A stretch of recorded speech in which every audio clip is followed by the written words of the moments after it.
Hello everyone, इस video के अंदर आज हम लोग परम्यूटेशंस एंड कॉम्बिनेशन से रिलेटेड कुछ बेसिक कंसेप्ट्स को सीखेंगे। तो चलिए शुरू करते हैं permutations and combinations. Permutations and combinations हमारे पास काउंटिंग करने के कुछ तरीके होते हैं। हालांकि परम्यूटेशंस का असली मीनिंग होता है डिफरेंट नंबर ऑफ अरेंजमेंट्स और कॉम्बिनेशंस का असली मीनिंग होता है different number of selections. But how fast we can calculate those combinations और दोज परम्यूटेशंस, इनको हम इनके फॉर्मूलों से करते हैं। For example, let us suppose हमारे पास एक क्लासरूम के अंदर चेयर्स अरेंज्ड हैं और हमारे पास जो चेयर्स हैं वो कुछ इस तरीके से हैं।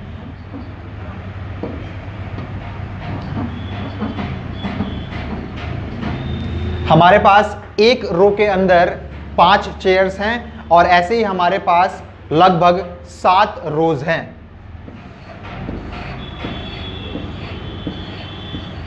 और अगर हमसे बोला जाता है कि find the total number of chairs in this room, तो हम लोग इंडिविजुअल चेयर्स को कभी भी काउंट नहीं करेंगे। हम लोग कह सकते हैं कि हमारे पास नंबर ऑफ रोज और नंबर ऑफ कॉलम्स कितने हैं, इसे कैलकुलेट कर लेते हैं हम लोग। तो हमारे पास 7 रोज थी और हर एक 7 रोज के अंदर 5 चेयर्स थी। तो हम लोग कह सकते हैं हमारे पास 35 चेयर्स हैं। हम लोगों ने इसको इंडिविजुअली काउंट नहीं किया, हम लोगों ने सिंपल अपना लॉजिक लगाया और लॉजिक लगाने का पता लगाया कि भाई यहाँ पे 35 चेयर्स अवेलेबल हैं। इसी फास्ट कैलकुलेशन का इस्तेमाल हम लोग इस चैप्टर के अंदर करते हैं।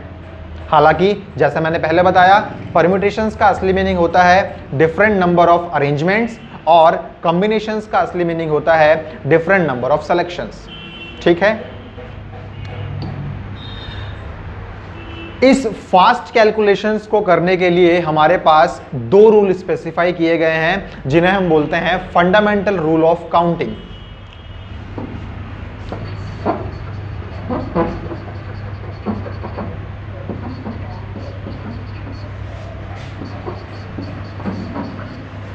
पहला रूल हमारे पास होता है रूल ऑफ एडिशन और सेकेंड रूल हमारे पास होता है रूल ऑफ मल्टीप्लिकेशन।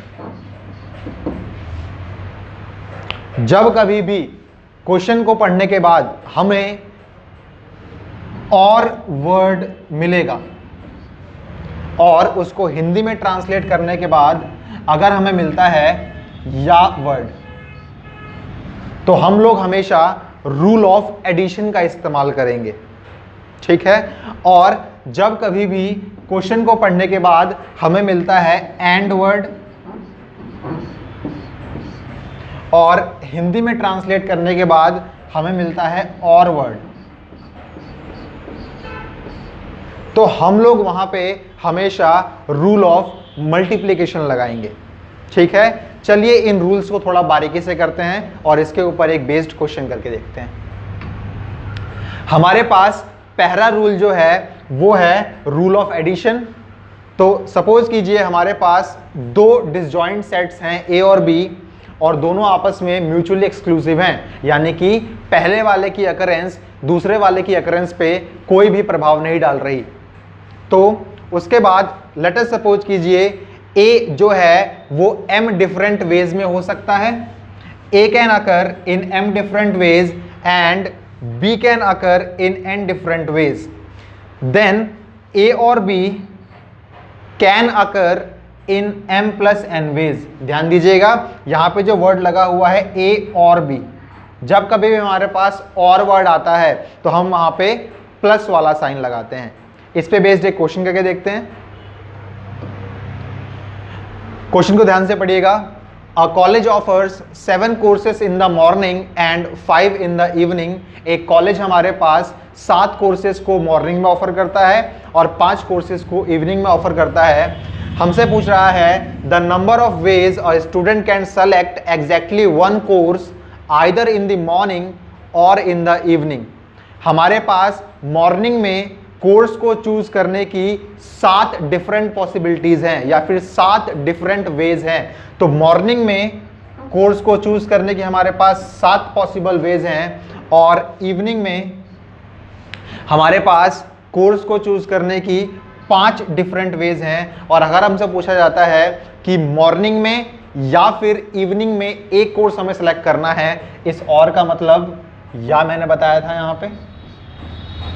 तो अगर हमसे पूछा जाता है कि मॉर्निंग में और इवनिंग में हम लोग एक कोई भी कोर्स सेलेक्ट करना है, एग्जैक्टली 1 कोर्स बोला है हम लोगों से, तो हम लोग यहां लगाएंगे प्लस, और हमारे पास टोटल जो आंसर आएगा वो आएगा 12 वेज, यानी कि 12 वेज में एक स्टूडेंट या तो मॉर्निंग में एक कोर्स सेलेक्ट कर सकता है या फिर इवनिंग में एक कोर्स सेलेक्ट कर सकता है।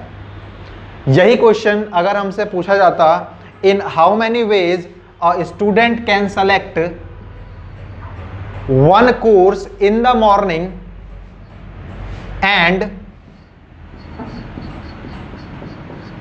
1 कोर्स इन द इवनिंग, तो उस केस में हमारे पास एंड का मतलब होता है और, उस केस में हमारे पास रूल ऑफ मल्टीप्लिकेशन लगता। रूल ऑफ मल्टीप्लिकेशन तब लगेगा जब हमारे पास सारे के सारे इवेंट्स को करना ही हो, और रूल ऑफ एडिशन तब लगेगा हमारे पास जब हमें उन इवेंट्स में से किसी भी एक को करना हो। तो अगर हमसे सवाल में पूछा जाता in how many ways a student can select 1 course in the morning and in the evening, morning में भी सिलेक्ट करना है और इवनिंग में सिलेक्ट करना है, तो यहां पे हम लगाते हैं मल्टीप्लाई, और हमारे पास टोटल जो आंसर होता वो होता 35। ओके, तो रूल ऑफ एडिशन और रूल ऑफ मल्टीप्लिकेशन में यही फर्क है कि रूल ऑफ एडिशन हम लोग तब लगाएंगे जब हमें गिवन इवेंट्स में से कोई भी एक इवेंट को परफॉर्म करना हो, और रूल ऑफ मल्टीप्लिकेशन हम लोग तब लगाएंगे जब हमें गिवन इवेंट्स में से हर एक इवेंट को परफॉर्म करना हो एक के बाद एक। ओके, आगे देखते हैं। अब रूल ऑफ मल्टीप्लिकेशन क्या बोल रहा है मैं आपको समझा चुका हूं, लेकिन फिर भी इसको पढ़ लीजिए एक बार। लेट अस सपोज एक इवेंट है x, उसको हमने डिकम्पोज किया 2 या 2 से ज्यादा इवेंट्स के अंदर। लेट अस सपोज a और b में उसको हमने डिकम्पोज किया, और a जो है वो m डिफरेंट वेज में हो सकता है, a can occur in m different ways and b can occur in n different ways. Then regardless of the outcome, okay ये म्यूचुअली एक्सक्लूसिव थे, ठीक है। Then the event can occur in mn ways, यानी कि आपका जो पूरा x event था जो कि डिकम्पोज हुआ था 2 हिस्सों में, x को हमने डिकम्पोज किया था a में और b में, दोनों को मिला के x इवेंट हो रहा था। तो x इवेंट कब होगा? जब ये भी होगा एंड ये भी होगा, जब a भी होगा और हमारा b भी होगा। इसका मतलब एंड वर्ड यूज हुआ, यहां पे हम लोग मल्टीप्लिकेशन साइन लगाएंगे, और हमसे बोला गया है यहां पे कि a can occur in m different ways and b can occur in n different veg, therefore event x can occur in m into n ways. Okay, for example, let us suppose हमारे पास एक हमें journey perform करनी है from source to destination. Okay, और इस source से destination पे जाने के लिए हमने इस रास्ते को 2 अलग अलग रास्तों में बांट दिया। फॉर एग्जाम्पल, पहले हम लोग सोर्स से एक दूसरी जगह पे जाएंगे B पर, और इस B से इस डेस्टिनेशन पे जाएंगे। ओके, अब फॉर एग्जाम्पल ले लीजिए आप लोग, इस सोर्स से इस B पे जाने के लिए हमारे पास 3 अलग अलग रास्ते हैं। ओके, 3 अलग अलग रास्ते हैं, और इस B से इस D पे जाने के लिए हमारे पास 2 रास्ते और हैं। अब अगर हमें सोर्स से डेस्टिनेशन पे पहुंचना है तो हमें सोर्स से पहले B पे जाना होगा और उसके बाद B से D पे जाना होगा। याद रखिएगा, यहां पे मैंने वर्ड यूज किया और जब कभी भी हमें और वर्ड यूज होता है तो हम वहां पे रूल ऑफ मल्टीप्लिकेशन लगाते हैं। मुझे बताइए, एस से बी की तरफ जाने के लिए हमारे पास कितने डिफरेंट रास्ते हैं या फिर कितनी डिफरेंट वेज हैं? हम कहेंगे यहां पे हमारे पास 3 डिफरेंट रास्ते हैं, 3 डिफरेंट वेज हैं जाने के लिए। और बी से डी की तरफ जाने के लिए हमारे पास 2 डिफरेंट रास्ते हैं। हम लोग सोर्स से डेस्टिनेशन पे तभी पहुंचेंगे जब हम लोग इसको भी परफॉर्म करें और इसको भी परफॉर्म करें। तो हमारे पास यहाँ पे बीच में मल्टीप्लिकेशन का साइन आएगा और हम कह सकते हैं हमारे पास टोटल 6 वेज जाने की हैं। ओके, रूल ऑफ एडिशन और रूल ऑफ मल्टीप्लिकेशन बहुत ही मायने रखता है अपने क्वेश्चन के अंदर, तो इसे समझना बहुत ही ज़्यादा ज़रूरी है। ठीक है, आगे चलते हैं। अब हम लोग कुछ एक क्वेश्चंस को परफॉर्म करेंगे जो कि किसी भी फॉर्मूले पे बेस्ड नहीं है, हमारी लॉजिकल थिंकिंग पे बेस्ड है और काउंटिंग के प्रिंसिपल पे बेस्ड है, जो भी हमने फंडामेंटल रूल्स ऑफ काउंटिंग के अंदर पढ़ा। ओके, तो देखते हैं इन क्वेश्चंस में क्या गिवन है। इस क्वेश्चन को ध्यान से पढ़िए। How many 3 digit numbers can be formed using the digits 1 2 3 4 5 assuming that, first part इसका है digits can not be repeated, यानी कि आपने जो डिजिट का इस्तेमाल एक जगह कर लिया उस डिजिट को आप दूसरी जगह इस्तेमाल नहीं कर सकते। तो हमें बनाना है एक नंबर। उस नंबर को लेट अस सपोज हम लोग डिकम्पोज कर लेते हैं 3 हिस्सों में, unit place, tens place, hundreds place. ठीक है, याद रखिएगा पूरा हमारा प्रोसीजर था x, जिसमें हमें बनाना था एक 3 डिजिट का नंबर, उसको हमने डिकम्पोज किया इन हिस्सों में। तो जहां कहीं भी डिकम्पोजिशन की बात आ जाती है वहां पे हम रूल ऑफ मल्टीप्लिकेशन लगाते हैं हमेशा। ठीक है, अब हमारे पास टोटल नंबर अवेलेबल हैं 5। इन पांचों नंबर्स का इस्तेमाल करके हमें एक 3 डिजिट का नंबर बनाना है, ऐसा जिसमें कोई भी डिजिट रिपीट ना हो। तो हम लोग देखेंगे हम लोग पहले प्लेस को कितनी वेज में भर सकते हैं या फिर कितने नंबर्स हमारे पास अवेलेबल हैं जो इस पहली प्लेस को सेटिस्फाई करेंगे, फुलफिल करेंगे। ठीक है, तो हम लोग पहली प्लेस को इन पांचों में से किसी भी नंबर से भर सकते हैं। तो हमारे पास पहली प्लेस को भरने की 5 डिफरेंट वेज हैं, 5 डिफरेंट तरीके हैं।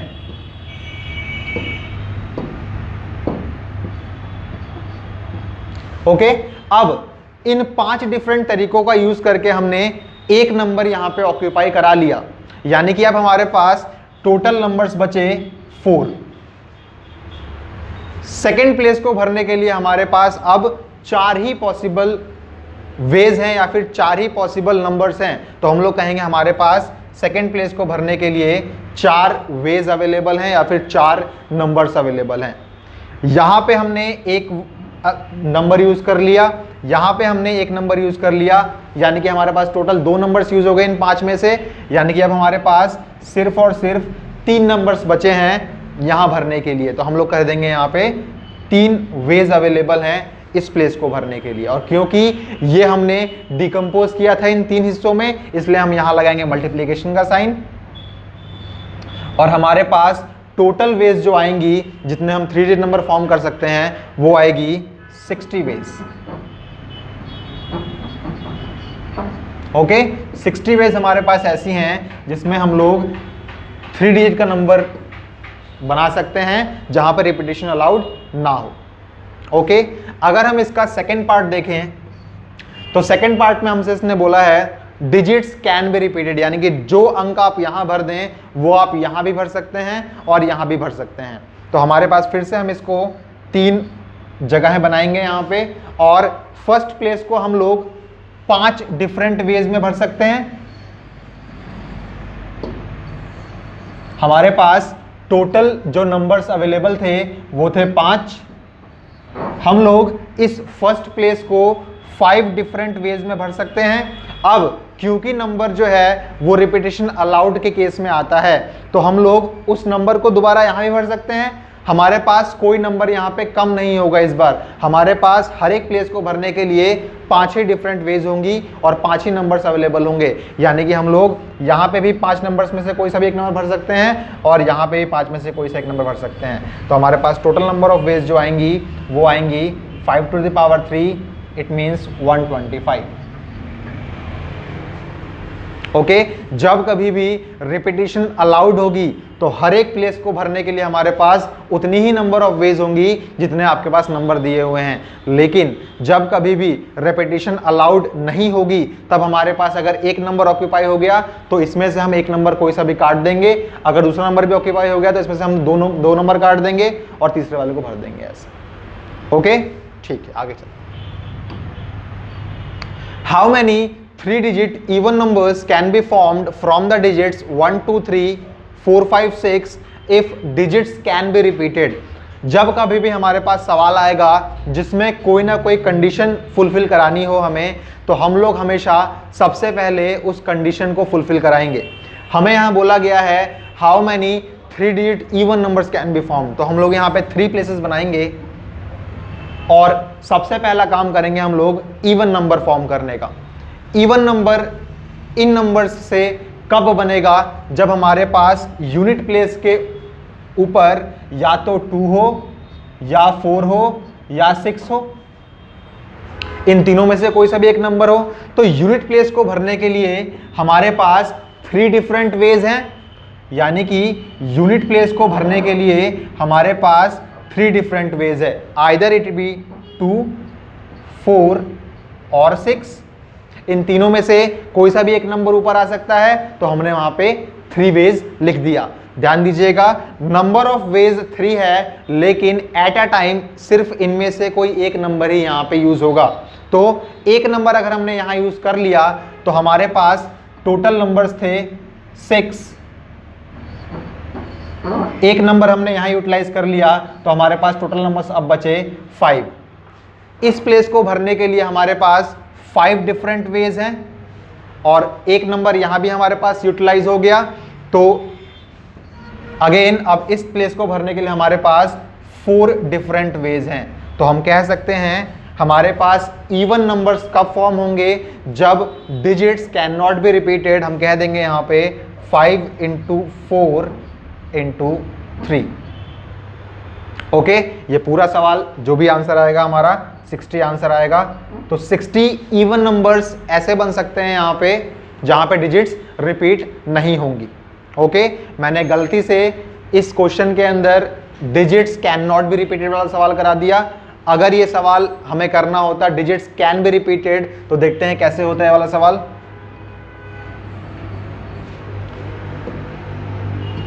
डिजिट्स कैन बी रिपीटेड वाले केस में भी हमें सबसे पहले कंडीशन को फुलफिल करानी है। कंडीशन हमारे पास है इवन नंबर्स हमें फॉर्म करने हैं। इवन नंबर्स कब फॉर्म होंगे? जब हमारे पास यूनिट प्लेस के अंदर या तो 2 आए या 4 आए या 6 आए, यानी कि यूनिट प्लेस को भरने के लिए हमारे पास 3 डिफरेंट वेज हैं। अब डिजिट्स कैन बी रिपीटेड, इसलिए यहां पे टोटल में से सारे नंबर्स आ सकते हैं। टोटल नंबर हमारे पास थे 6, तो यहां पे 6 वेज हैं, यहां पे भी 6 वेज हैं, लेकिन यहां पे सिर्फ 3 वेज हैं, या तो 2 या तो 4 या फिर 6। तो हमारे पास जो आंसर आएगा इस क्वेश्चन का वो आंसर आएगा ये।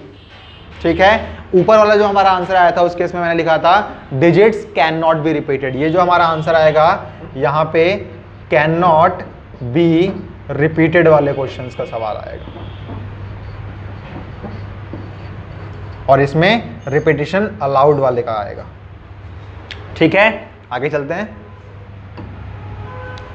हमसे बोला जा रहा है how many 4 letter codes can be formed using the first 10 letters of English alphabet if no letter is repeated, यानी कि यहां पे रिपीटिशन अलाउड नहीं है। ओके हमारे को दिया गया है नंबर ऑफ लेटर्स 10, यानी ए से लेकर जे तक के नंबर्स हमें दिए गए हैं, उन्हीं का इस्तेमाल करके हमें एक 4 डिजिट का 4 प्लेसेस का एक कोड बनाना है जिसमें अल्फाबेट्स अपने आप को रिपीट नहीं करेंगे। ओके 4 प्लेसेस हमने बना दी। यहां पे फर्स्ट प्लेस को भरने के लिए हमारे पास 10 ऑप्शंस अवेलेबल हैं, 10 अल्फाबेट्स अवेलेबल हैं। तो हम कह सकते हैं first place can be fulfilled in 10 different ways. अब इस फर्स्ट प्लेस के ऊपर एक अल्फाबेट यूज हो गया, इसलिए हमारे पास अब नेक्स्ट को भरने के लिए 9 अल्फाबेट्स अवेलेबल हैं। तो हम कह सकते हैं सेकंड प्लेस को भरने के लिए हमारे पास 9 डिफरेंट वेज हैं। अब एक अल्फाबेट यहां पे भी यूज हो गया, यानी कि थर्ड को भरने के लिए हमारे पास सिर्फ 8 अल्फाबेट्स अवेलेबल हैं। तो हम कह सकते हैं थर्ड को भरने के लिए हमारे पास 8 डिफरेंट वेज हैं, और 3 नंबर्स यहाँ पे यूज हो गए, 3 अल्फाबेट्स यहाँ पे यूज हो गए। तो हम कह सकते हैं अब हमारे पास सिर्फ 7 अल्फाबेट बचे हैं, और इस लास्ट को भरने के लिए हमारे पास 7 डिफरेंट वेज हैं भरने के, 7 डिफरेंट अल्फाबेट्स अवेलेबल हैं। तो हम कह सकते हैं यहाँ पे 7।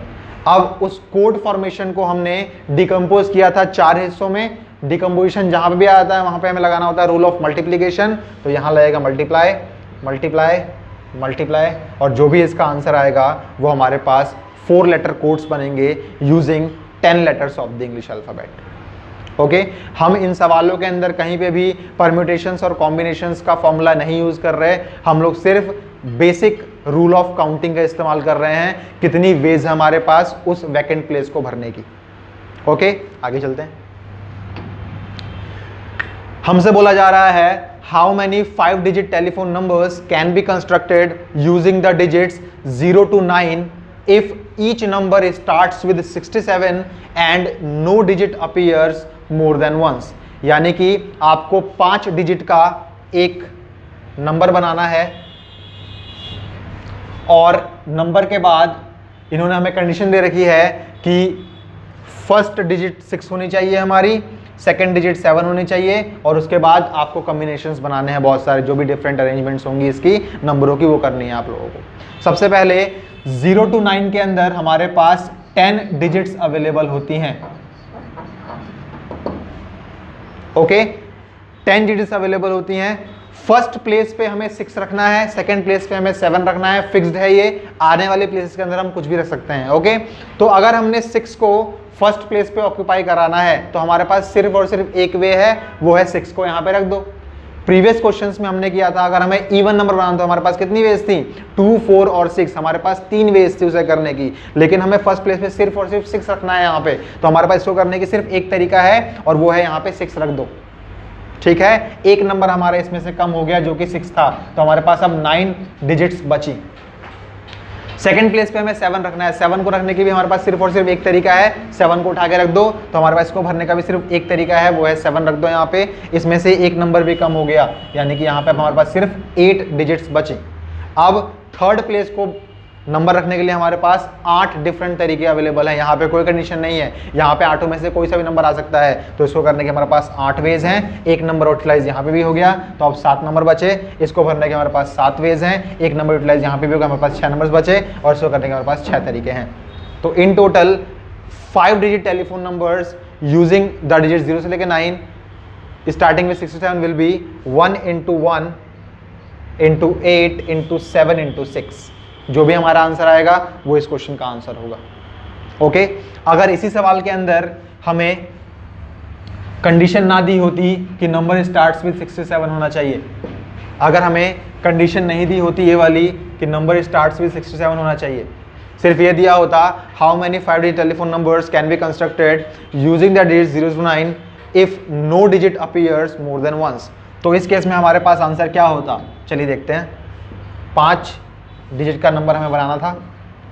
याद रखिएगा, जब कभी भी स्टार्ट नंबर्स के अंदर 0 इंक्लूडेड हो तो हम लोग कभी भी उस 0 को फर्स्ट प्लेस पे नहीं रख सकते, बिकॉज अगर हमने 0 से नंबर स्टार्ट कर दिया तो वो नंबर 5 डिजिट का नहीं होगा, सिर्फ और सिर्फ 4 डिजिट का होगा। हमसे सवाल में पूछा गया है how many 5 digit telephone numbers can be constructed, तो कभी भी हम लोग 0 से शुरुआत नहीं करेंगे। ओके, कोई कंडीशन नहीं है यहाँ पे, ये वाली कंडीशन मैंने काट दी यहाँ पे। उसके बाद सवाल ने हमसे बोला इनका इस्तेमाल हमें करना है और 5 डिजिट का नंबर बनाना है। तो पहली कंडीशन जो हिडन है यहाँ पे वो है number can not starts with 0।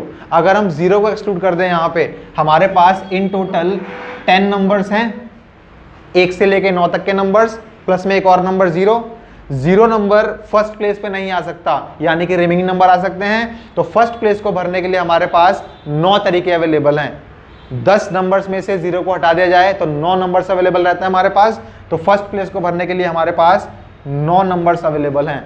अब उन 9 नंबर्स में से एक नंबर यहाँ पे यूटिलाइज हो गया, लेकिन याद रखिएगा जो 10 नंबर बने थे हमारे वो बने थे 0 और 1 से लेके 9। इस 1 से लेके 9 तक के नंबर्स में हमने एक नंबर यहां फिक्स कर दिया, तो अब हमारे पास यहां पे 8 नंबर्स बचे और एक हमारे पास 0 भी था यहां पे, यानी कि इन टोटल हमारे पास अब 9 नंबर्स बचे हैं सेकंड प्लेस को भरने के लिए। सेकंड प्लेस को भरने के लिए हमारे पास अभी भी 9 तरीके बचे हैं इंक्लूडिंग 0, क्योंकि 0 हमारा सेकंड प्लेस पे तो आ ही सकता है। ओके, तो हम लोग 9 वेज में इस सेकंड प्लेस को भर सकते हैं। ओके, अब उन 10 नंबर्स में से एक नंबर यहां यूटिलाइज हो गया, एक नंबर यहां यूटिलाइज हो गया, यानी कि हमारे पास सिर्फ और सिर्फ 8 नंबर्स बचे हैं। तो हम लोग इसको 8 वेज में भर सकते हैं।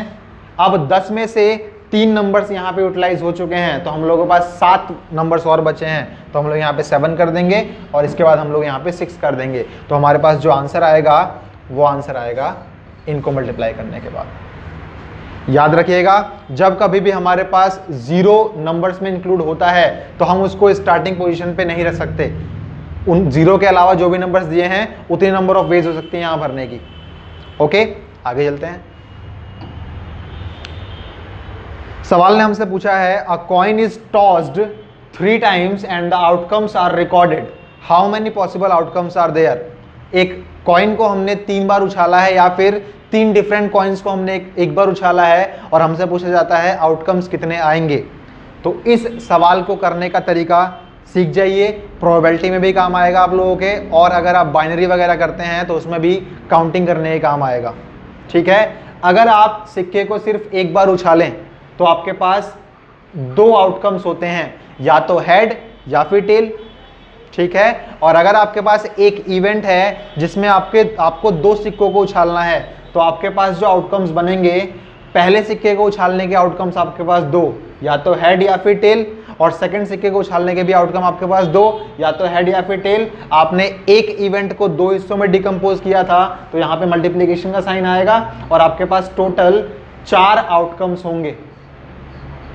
यहाँ पे आपके पास 2 आउटकम्स थे जब आपने सिक्के को एक बार उछाला था तब। और यही क्वेश्चन अगर मैं बोलूं कि आपने सिक्के को 3 बार उछाला या फिर 3 सिक्कों को एक बार उछाला, तो पहले सिक्के में भी आपके 2 आउटकम्स हो सकते हैं, सेकंड पे भी 2 हो सकते हैं, थर्ड पे भी 2 हो सकते हैं, और तीनों को मल्टीप्लाई करने के बाद हम कहेंगे कि हमारे पास टोटल 8 आउटकम्स होंगे। ठीक है, अगर हम 4 की बात करें तो हमारे पास 16 आउटकम्स होंगे। ठीक है, अब इन आउटकम्स को हम लोग बनाते कैसे हैं, प्रोबेबिलिटी में काम आएगा ये वाला कंसेप्ट। इन आउटकम्स को बनाने का तरीका देखिए, जब कभी भी आप लोगों के पास 2 ही आउटकम्स हों तो 2 का आधा होता है 1, तो आप लिखेंगे एक बार हेड एक बार टेल, एक बार टेल। जब कभी भी आप लोगों के पास 2 सिक्के आपने उछाले तो 2 का आउटकम्स होता है 4 आउटकम्स। 2 सिक्कों को उछालने के बाद 4 आउटकम्स आपके पास आते हैं, 4 का आधा होता है 2, तो आपको लिखना है यहाँ पे 2 बार हेड 2 बार टेल, और इसके बाद 2 का आधा होता है 1, तो 1 बार हेड 1 बार टेल 1 बार हेड 1 बार टेल। याद रखिएगा, आपने सिक्कों को 2 बार उछाला है, तो यहाँ पे आउटकम्स ऐसे 2 हिस्सों में आएंगे। 2 का उछाला आपने, 4 आउटकम्स हुए, 4 का आधा होता है 2, 2 बार हेड 2 बार टेल, 2 का आधा होता है 1 बार हेड 1 बार टेल 1 बार हेड 1 बार टेल। ओके, अगर आपने सिक्के को उछाला होता 3 बार,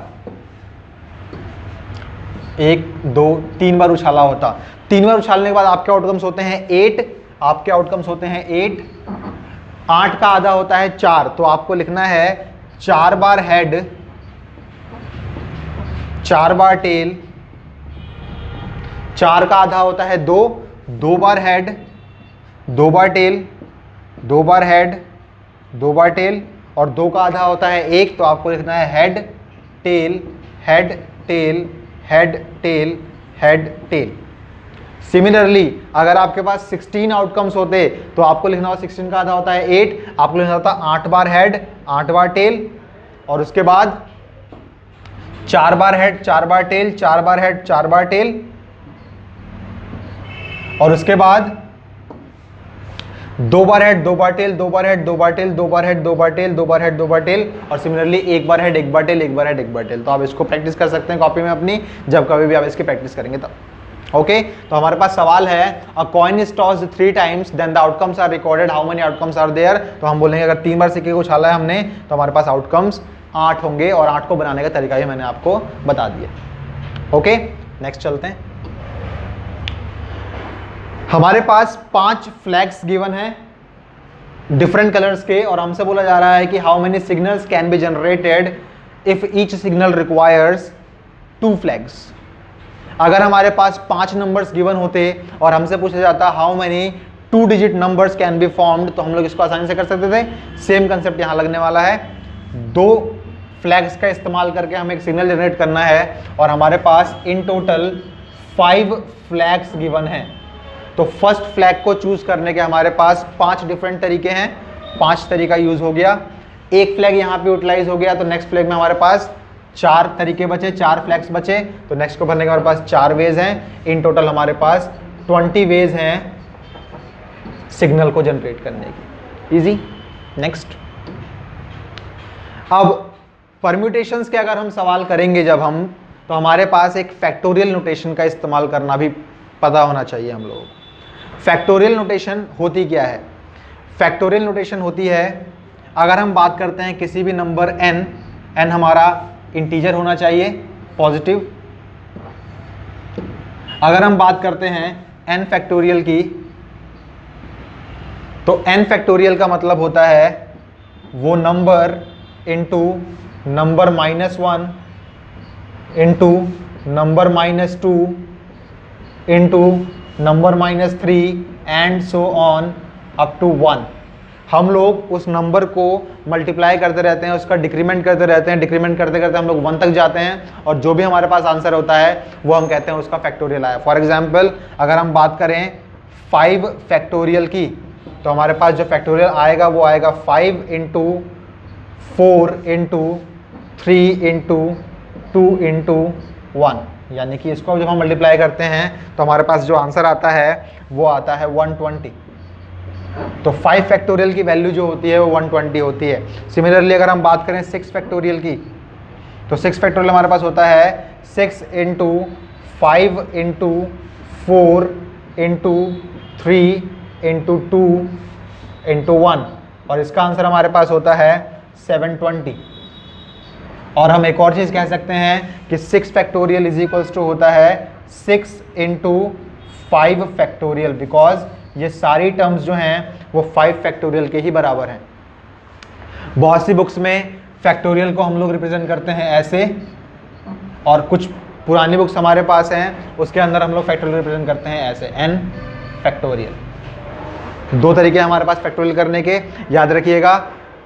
किसी भी नंबर को हम लिख सकते हैं, जैसे कि 6 फैक्टोरियल हमने लिखा 6 इंटू 5 फैक्टोरियल, हम इसको फर्दर सिंप्लीफाई करके लिख सकते थे 6 इंटू 5 इंटू 4 फैक्टोरियल, बिकॉज ये जो नंबर्स हमारे पास आएंगे ये हमारे पास हम लिख सकते हैं 6 into 5 into 4 into 3 factorial, because ये जो नंबर्स हमारे पास हैं ये हमारे 3 फैक्टोरियल की वैल्यू है। ठीक है, तो फैक्टोरियल नोटेशन हमारे पास ये था। कुछ एक जनरल चीज़ें हम फैक्टोरियल के बारे में और देखते हैं। For example,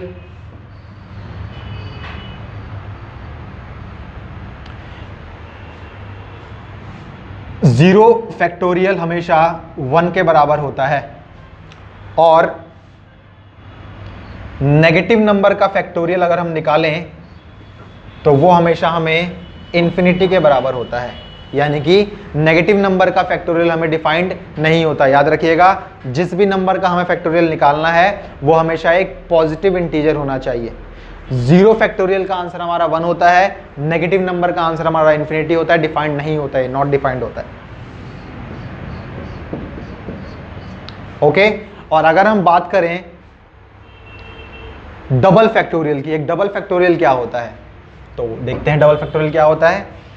n double factorial का मतलब होता है, जैसे हमने n फैक्टोरियल के अंदर लिखा था n into n-1, n-2, n-3, इस बार हम लोग n को 2 बार डिक्रीमेंट करेंगे एक ही टाइम में। ठीक है, for example n double factorial का मतलब है n into n-2 factorial, then n-4 factorial, और हम इसको एंड सो ऑन करते करते लेके जाएंगे, डिपेंड करेगा n ऑड नंबर है या फिर इवन नंबर है।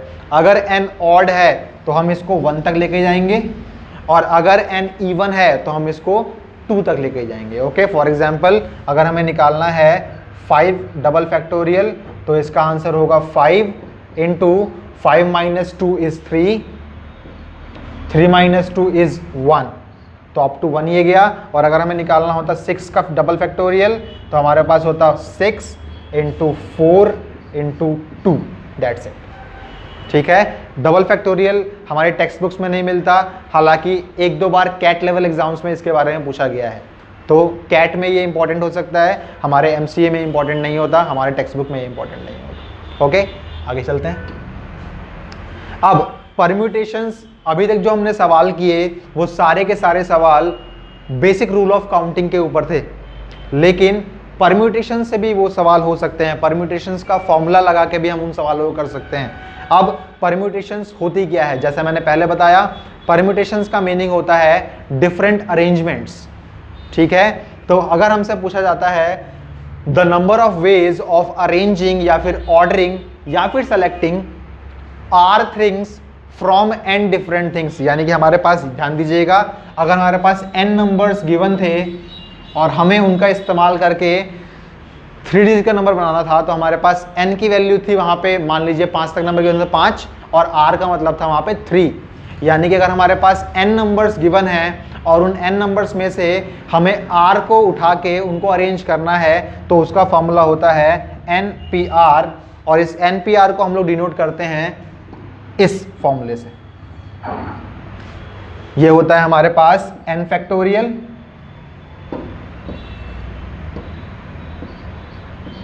अपॉन में n minus r factorial. Okay, n factorial upon में n minus r factorial. n मतलब कितने डिफरेंट आइटम्स हमें गिवन है, और r मतलब हमने उनमें से कितने आइटम्स को उठा के परम्यूट किया, कितने आइटम्स को उठा के अरेंज किया, वो हमारे पास r होता है। याद रखिएगा, n यहाँ पे हमेशा डिफरेंट थिंग्स होती हैं, सेम नहीं होती, सारी की सारी थिंग्स यहाँ पे डिफरेंट होंगी। और अगर हमसे सवाल में पूछा जाता है हमें परम्यूट करना है कुछ थिंग्स को, n थिंग्स को, फॉर एग्जाम्पल हमें परम्यूट करना है n थिंग्स को, जिसमें से p जो हैं वो एक जैसी हैं, p एक जैसी हैं, q एक जैसी हैं, और r एक जैसी हैं। फॉर एग्जाम्पल अगर आप लोगों के पास कुछ बॉल्स पड़ी हुई हैं, 2 बॉल्स आपके पास ब्लैक हैं, 3 बॉल्स आपके पास रेड हैं, और फॉर एग्जाम्पल 4 बॉल्स आपके पास ग्रीन हैं, और बाकी की बॉल्स आपके पास अलग हैं। सपोज कीजिए ये एक बॉल है पिंक कलर की, ये एक और बॉल है ब्लू कलर की, बस इतना देखते हैं। तो अगर हमसे पूछा जाता है इन थिंग्स को आपको परम्यूट करना है, इन थिंग्स को आपको अरेंज करना है, तो यहाँ पे ध्यान दीजिए, थिंग्स यहाँ पे डिफरेंट नहीं है। प्रीवियस क्वेश्चन के अंदर थिंग्स जो थी वो डिफरेंट थी, थिंग्स यहाँ पे डिफरेंट थी, और इनमें से हमें आर थिंग्स को उठाना था, तो हमारे पास फॉर्मूला था ये। लेकिन इस क्वेश्चन के अंदर थिंग्स यहाँ पे डिफरेंट नहीं है, थिंग्स कुछ थिंग्स सेम टू सेम है। मैं कह रहा हूँ कि ये पी थिंग्स सेम है, ये क्यू थिंग्स सेम है, और ये आर थिंग्स सेम है, और आपके पास टोटल नंबर जो n का गिवन है वो है 1 2 3 4 5 6 7 8 9 10 11, यानी कि आपके पास 11 थिंग्स हैं, जिसमें से p एक जैसी हैं, q एक जैसी हैं, और r एक जैसी हैं। तो इस केस में हमारे पास जो परम्यूट करने का फॉर्मूला बनेगा वो बनेगा, जितने भी हमारे पास n गिवन है वो n फैक्टोरियल अपॉन में जितने भी हमारे पास लाइक टर्म्स हैं, for example p factorial, q factorial and r factorial. बाकी जो सिंगल सिंगल है उन्हें हम 1 फैक्टोरियल लिखने से कोई फायदा नहीं, क्योंकि 1 फैक्टोरियल का मतलब होता है 1, तो इन्हें लिखने से कोई फायदा नहीं होगा। यहाँ पे जितनी चीजें रिपीट हो रही हैं वहां लिख दीजिए p factorial, q factorial, r factorial. इस पर्टिकुलर क्वेश्चन के लिए इसका फॉर्मूला बन जाएगा हमारे पास, टोटल हमारे पास टर्म्स थी 11, तो 11 फैक्टोरियल अपॉन 11 फैक्टोरियल अपॉन 2 एक जैसी 2 फैक्टोरियल इंटू 3 एक जैसी 3 फैक्टोरियल और 4 बॉल ग्रीन थे हमारे पास, तो यहाँ पे 4 फैक्टोरियल हो जाएगा। तो इसका आंसर हमारे पास ये होगा। याद रखिएगा, अगर हमारे पास n डिफरेंट थिंग्स हैं तो हम लोग फॉर्मूला लगाएंगे ये वाला, और उन थिंग्स में से कुछ चीज़ें एक जैसी हैं तो हम लोग फॉर्मूला लगाएंगे ये वाला। n फैक्टोरियल अपॉन में p factorial, q factorial, r factorial, depending upon कितनी चीज़ें एक जैसी हैं। ठीक है, आगे चलते हैं क्वेश्चंस पे। तो अब जो क्वेश्चंस हमारे पास आ रहे हैं, इन क्वेश्चंस को हम लोग वे ऑफ काउंटिंग से भी कर सकते हैं, रूल ऑफ काउंटिंग से भी कर सकते हैं, और परम्यूटेशंस के फॉर्मूले से भी कर सकते हैं। तो हम लोग दोनों चीजों को यहाँ पे डिस्कस करके देखेंगे। ओके, सबसे पहले how many 3 digit numbers can be formed using the digits 1 to 9 if no digit is repeated. याद रखिएगा, जो फॉर्मूला हमने यहां किया है इसमें रिपीटेशन अलाउड नहीं होती। अगर किसी भी केस में रिपीटेशन अलाउड होती है तो उसका आंसर होता है n to the power r। It means total number of arranging या फिर ordering n different things taken r at a time. If repetition is allowed then हम लोग फॉर्मूला लगाएंगे ये वाला। If repetition is not allowed then हम लोग formula लगाएंगे ये वाला। और अगर हमारे पास थिंग्स में से कुछ चीजें कॉमन होती है तो हम लोग फॉर्मूला लगाएंगे ये वाला। ठीक है, ओके, आगे चलते हैं। तो रिपीटेशन अलाउड नहीं है, हमारे पास टोटल नंबर्स गिवन है n इज इक्वल्स टू 9, और हमें बनाना है यहाँ पे 3 डिजिट का नंबर, यानी कि हमें 3 डिजिट्स को लेना है यहाँ से। तो हमारे पास r इज इक्वल्स टू 3 हो जाएगा, और अकॉर्डिंग टू परम्यूटेशंस का फॉर्मूला हमारे पास हो जाएगा 9p3। It means 9 factorial upon 9 minus 3 factorial. It means 9 factorial upon 6 factorial. और हम कह सकते हैं 9 फैक्टोरियल का मतलब होता है 9 इंटू 8 इंटू 7 इंटू 6 फैक्टोरियल वी कैन से, और डिवाइडेड बाई 6 फैक्टोरियल हमारे पास था ही। 6 फैक्टोरियल कट जाएगा, हमारे पास जो आंसर आएगा वो इतना आंसर आएगा। ओके, 9 इंटू 8 इंटू 7। और अगर हम लोग इसी सवाल को अपने रूल ऑफ काउंटिंग से करते हैं तो ध्यान से देखिए, हमारे पास 3 वैकेंट प्लेसेस हैं, हमारे पास टोटल नंबर से गिवन है 9। एक को हमने यहाँ पे भर दिया, एक नंबर हमारे पास कम हो गया, दूसरे को भरने के हमारे पास 8 वेज हैं, इसको भी हमने भर दिया, एक नंबर कम हो गया, इसको भरने के हमारे पास 7 वेज हैं। तो हमारे पास देखिए way of counting, rule of counting से भी हमारे पास यही आंसर आ रहा है, और परम्यूटेशंस के फॉर्मूले से भी हमारे पास यही आंसर आ रहा है। Okay, next, how many 4 digit numbers are there with no digit repeated. यहां पे हमारे पास नंबर ऑफ डिजिट तो दिए नहीं है, लेकिन वो चीज हिडन है। यहां पे हम लोग नंबर्स कितने नंबर से बना सकते हैं? 0 से लेकर 9 तक के नंबर से बना सकते हैं। तो इन टोटल हमारे पास 10 नंबर्स गिवन है, लेकिन फिर से अगर 0 इंक्लूड होता है नंबर्स के बीच में तो यहाँ पे हमें एक कंडीशन भी छुपी हुई गिवन है। वो कंडीशन क्या है? हमारे पास 4 डिजिट का नंबर तो हमें बनाना है, लेकिन फर्स्ट प्लेस पे 0 नहीं आ सकता, यानी कि बचे हुए 9 नंबर्स में से कोई भी एक नंबर आ सकता है। इसको भरने के हमारे पास 9 वेज हैं। ठीक है, और सेकेंड अब हमारे पास एक नंबर यहाँ यूटिलाइज हो गया, तो हमारे पास 9 नंबर्स बचे इंक्लूडिंग 0। 9 नंबर्स हमारे बचे, इन 9 नंबर्स को हमें परम्यूट करना है टेकन 3 एट अ टाइम। तो हमारे पास हो जाएगा 9p3, और इनटू में ये 9 वेज यहाँ पे भी थी हमारे पास फर्स्ट लेटर को भरने की। ये हमारे पास टोटल आंसर आएगा 9 इंटू 9p3। इसके लिए 9p3 और ये 9 यहाँ पे आया। ठीक है, ओके। रूल ऑफ काउंटिंग से भी करते हैं अगर हम, तो क्या आंसर आता है हमारे पास? पहले को भरने की 9 वेज, क्योंकि 0 नहीं आ सकता। एक नंबर हमारा कम हो गया, 9 नंबर हमारा टोटल बचे, इसको भी भरने की 9 वेज। एक नंबर कम हो गया 8, एक नंबर कम हो गया 7। 9 इंटू 7 इंटू 8 इंटू 7, सॉरी 9 इंटू 9 इंटू 8 इंटू 7, हमारे पास इतनी वेज हैं। इसको हम लोग सॉल्व करेंगे तो हमारे पास तभी भी आंसर यही आएगा। ओके, आगे चलते हैं। हमसे सवाल में पूछा है how many 3 digit even numbers can be made using the digits 1 2 3 4 6 and 7। हमेशा याद रखिए, आपको इन नंबर्स को डबल चेक करना है कि यहाँ पे कोई नंबर छूटा तो नहीं है। अगर हम लोग बिना देखे करते तो हम लोग सोचते हैं 1 से लेकर 7 तक के नंबर्स दिए हुए, लेकिन ध्यान से देखिए यहाँ पे बीच में 5 नहीं दिया हुआ। तो हमारे पास नंबर्स कितने अवेलेबल हैं, 1 2 3 4 5 और 6, n = 6 हमारे पास अवेलेबल हैं। अब इन 6 का इस्तेमाल करके हमें इवन नंबर्स बनाने हैं 3 डिजिट के।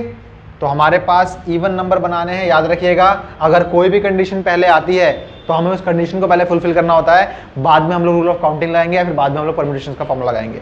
तो इन नंबर्स में अगर हम देखें तो इवन नंबर कब बनेगा हमारे पास, जब यूनिट प्लेस पे या तो 2 हो या 4 हो या 6 हो, यानी कि यूनिट प्लेस को भरने के लिए हमारे पास कितनी वेज हैं, 3 वेज हैं, या तो 2 या फिर 4 या फिर 6, 3 वेज हैं, लेकिन नंबर कोई एक ही यूटिलाइज हो रहा है यहाँ पे। तो अब हमारे पास नंबर कितने बचे, 5। 3 वेज हैं भरने के, लेकिन नंबर तो एट ए टाइम एक ही यूज होगा ना, तो हमारे पास 5 वेज हैं, इसको 5 नंबर्स अलग से बच गए। अब 5 नंबर्स का इस्तेमाल करके हमें 2 नंबर्स को परम्यूट 5 नंबर्स को परम्यूट करना है टेकन 2 एट ए टाइम। तो यहां हो जाएगा 5p2, ठीक है, और हमारा टोटल जो आंसर आएगा वो आएगा 5p2 × 3। ये हमारे पास इसका आंसर आएगा। और अगर हम लोग इस सवाल को करते रूल ऑफ काउंटिंग से तो भी हमारे पास यही आंसर आता। इसको भरने के 3 वेज, एक नंबर हमारे पास कम हो गया, 5 बचे, 5 × 4 कर लीजिए, आंसर मैच कीजिएगा, दोनों का आंसर सेम टू सेम आएगा। ठीक है, आगे चलते हैं।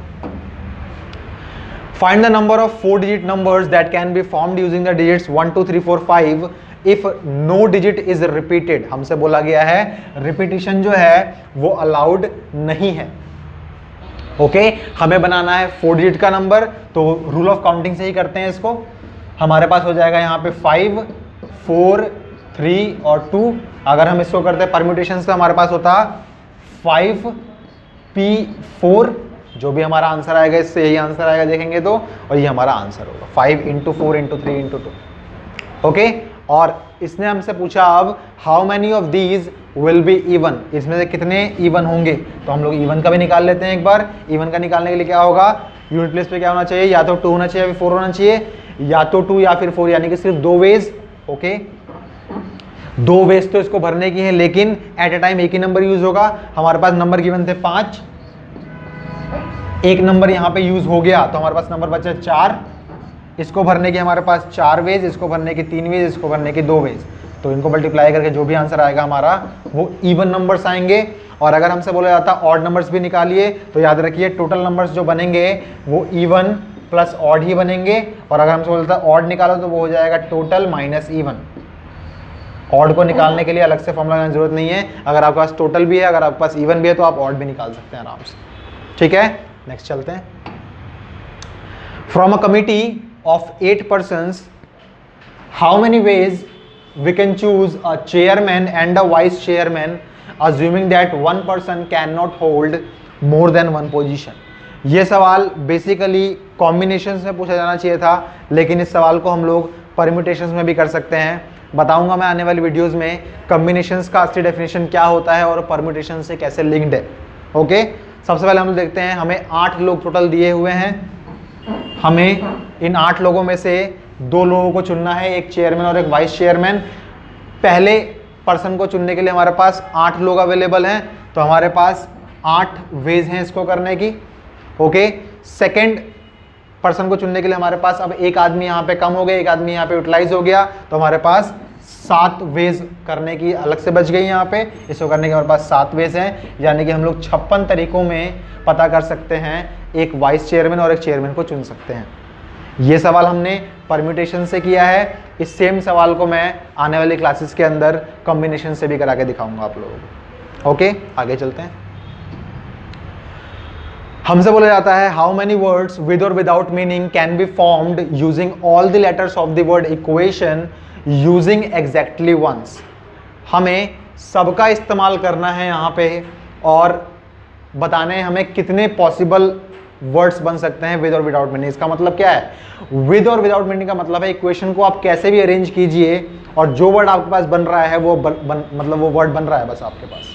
ठीक है, तो इसका मतलब आपको हर एक लेटर को अरेंज करना है। याद रखिए, अगर आपके पास n डिफरेंट थिंग्स हैं और taken r at a time है, तो आपके पास जो फॉर्मूला होता है वो होता है NPR इज इक्वल्स टू वो होता है n फैक्टोरियल अपॉन में n - r का होल फैक्टोरियल। और अगर मैं आपसे बात करूं, आपके पास n डिफरेंट थिंग्स हैं और आपको n की n डिफरेंट थिंग्स को लेना है और परम्यूटेशन निकालनी है, तो उसका फॉर्मूला हो जाएगा npn, जो कि बराबर होगा n फैक्टोरियल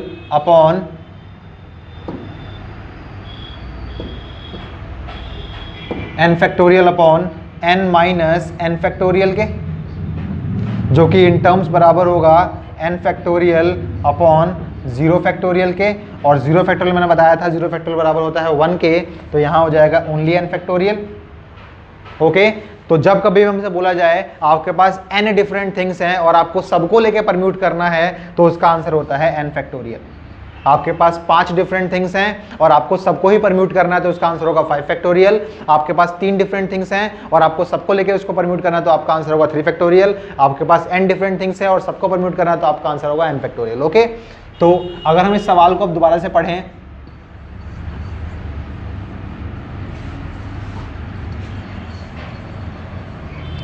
सवाल को हम अगर दोबारा से देखें तो हमसे बोला जा रहा है इक्वेशन वर्ड आपके पास गिवन है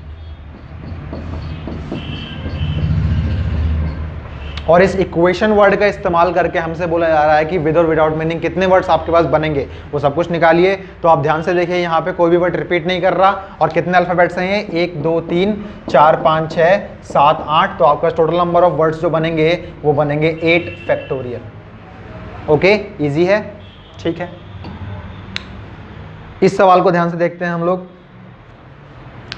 in how many words with or without meaning can be formed using the letter of the word Monday assuming that no letter repeat itself। ठीक है, मंडे को अगर हम ध्यान से देखें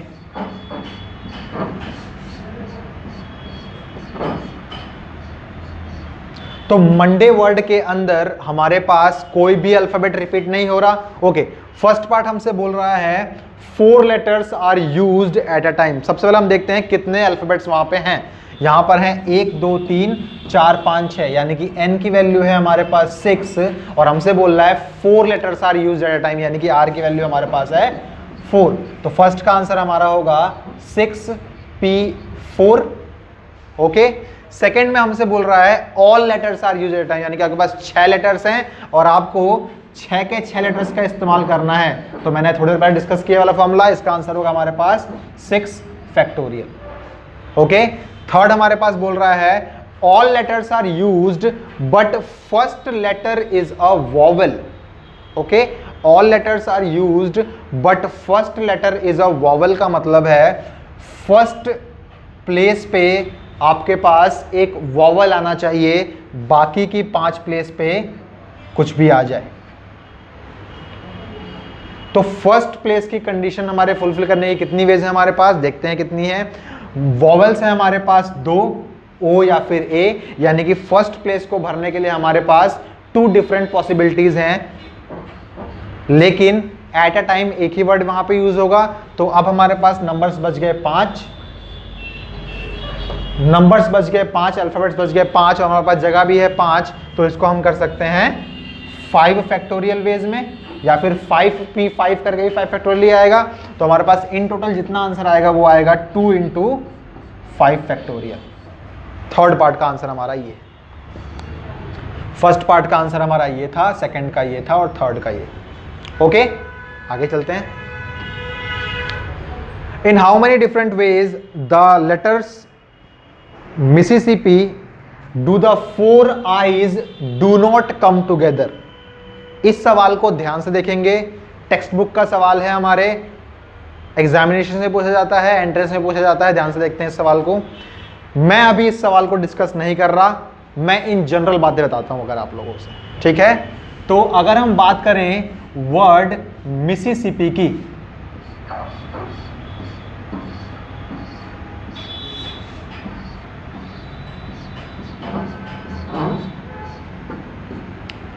तो नोटिस करते हैं हम लोग यहाँ पे टोटल कितने नंबर्स गिवन है, कितने अल्फाबेट्स गिवन है। तो हम बोलेंगे 1 2 3 4 5 6 7 8 9 10 11, यानी कि टोटल नंबर्स हमारे पास 11 अल्फाबेट्स गिवन है। इसमें से हमारे पास एस जो हैं वो 4 हैं, आई भी हमारे पास 4 हैं और P हमारे पास 2 हैं। तो थोड़े देर पहले जो हमने फॉर्मूलेज डिस्कस किए, उस फॉर्मूले में अगर हम देखें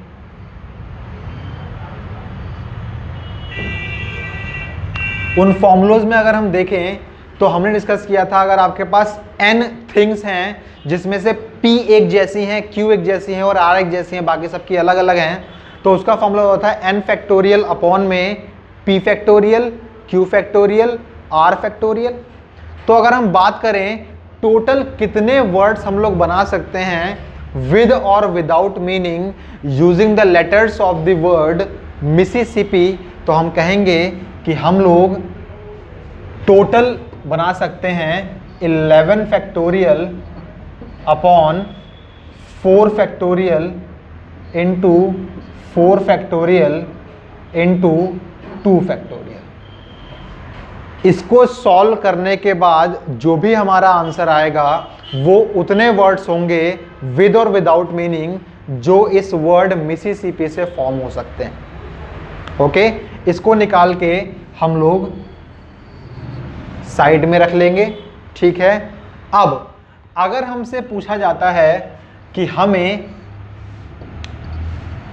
ऐसे वर्ड बताने हैं जहां पे कुछ एक स्पेसिफिक अल्फाबेट्स साथ में आए, तो उन सवालों को करने का तरीका क्या होता है। फॉर एग्जाम्पल, इस क्वेश्चन के अंदर ही हमसे बोला गया है कि चारों आई डू नॉट कम टुगेदर हो। मैं कहता हूं उतनी वेज निकालिए, उतने वर्ड्स निकालिए जहां पे चारों आई साथ में हो, क्योंकि जैसा हमने ऑड और इवन वाले क्वेश्चन में किया था, टोटल जो डिजिट्स बनेंगी वो बनेंगी इवन प्लस ऑड। तो याद रखिएगा यहां पे भी टोटल जो वर्ड्स बनेंगे वो बनेंगे I come together plus I do not come together. तो अगर हमने टोटल यहां से निकाल लिया और कैसे भी करके हम आई कम टुगेदर को निकाल लेते हैं, तो हमारे पास I do not come together का ये फॉर्मूला निकल जाएगा। वो निकल जाएगा total minus I come together. Okay, हम कह सकते हैं टी माइनस जहां पे आई कम टुगेदर हो वो बराबर होगा आई डू नॉट कम टुगेदर के। ओके, तो देखते हैं ये सवाल कैसे होंगे। जब कभी भी हमसे बोला जाए कुछ स्पेसिफिक वर्ड्स कम टुगेदर आए, ओके, कुछ स्पेसिफिक वर्ड्स कम टुगेदर आए, तो हम लोग हमेशा एक रूल को फॉलो करेंगे और वो रूल होगा हमारा कुछ इस तरीके से। अगर हमें निकालना है कि चारों के चारों आई एक साथ आए, तो हम लोग सारे आई को साथ में लिख लेंगे और इनको as a single alphabet treat करेंगे। हमने सारे आई को कंबाइन कर लिया और एज अ सिंगल अल्फाबेट इनको ट्रीट करेंगे, और बचे हुए लेटर्स हमारे होंगे M, S, S, S, S, P, P. Okay, अब हमारे पास एक सिंगल लेटर ये और ये सिंगल सिंगल अल्फाबेट्स मिला के इन टोटल कितने अल्फाबेट्स हो गए, तो हम कहेंगे 1 2 3 4 5 6 7 8, यानी कि हमारे पास टोटल 8 अल्फाबेट्स हैं, जिसमें से 4 एक जैसे हैं और 2 एक जैसे हैं। याद रखिएगा ये एक सिंगल अल्फाबेट की तरह काम करेगा। तो हमने ये नहीं बोलेंगे यहाँ पे 4 सेम टू सेम है, हम बोलेंगे यहाँ पे सिर्फ एक अल्फाबेट है, यहाँ पे भी एक अल्फाबेट है, यहाँ पे 4 अल्फाबेट सेम टू सेम है और यहाँ पे 2 अल्फाबेट सेम टू सेम है। तो हम बोलेंगे 8 factorial upon 4 factorial into 2 factorial. हमारे पास इस टर्म को परम्यूट करने की इतनी वेज होंगी। याद रखिएगा ये जो वेज आई हैं ये हैं जब चारों के चारों आई कम टुगेदर हैं। इसको सॉल्व कीजिए और इसको सॉल्व कीजिए। ये आपके पास है टोटल नंबर ऑफ परम्यूटेशंस, ये आपके पास है total number of permutations taken all the I's together.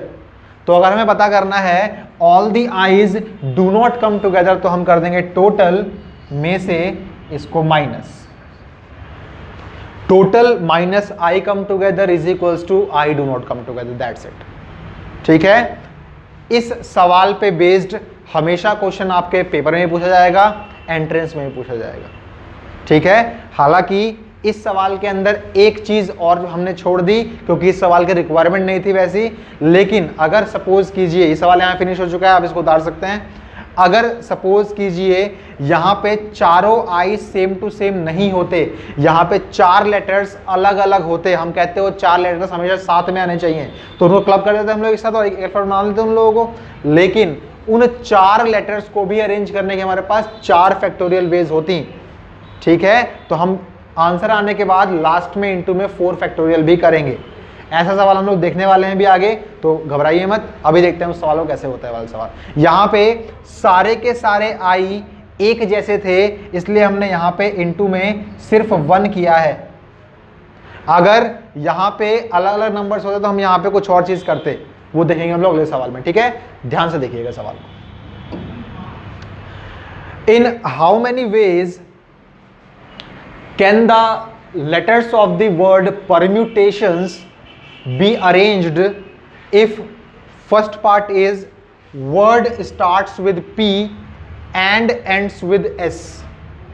ठीक है, तो हमारे पास जो वर्ड्स हैं वो है परम्यूटेशंस के वर्ड 1 2 3 4 5 6 7 8 9 10 11 12। इन टोटल हमारे पास 12 अल्फाबेट्स हैं। हमसे बोला गया कि P से शुरू होना चाहिए और S से खत्म होना चाहिए।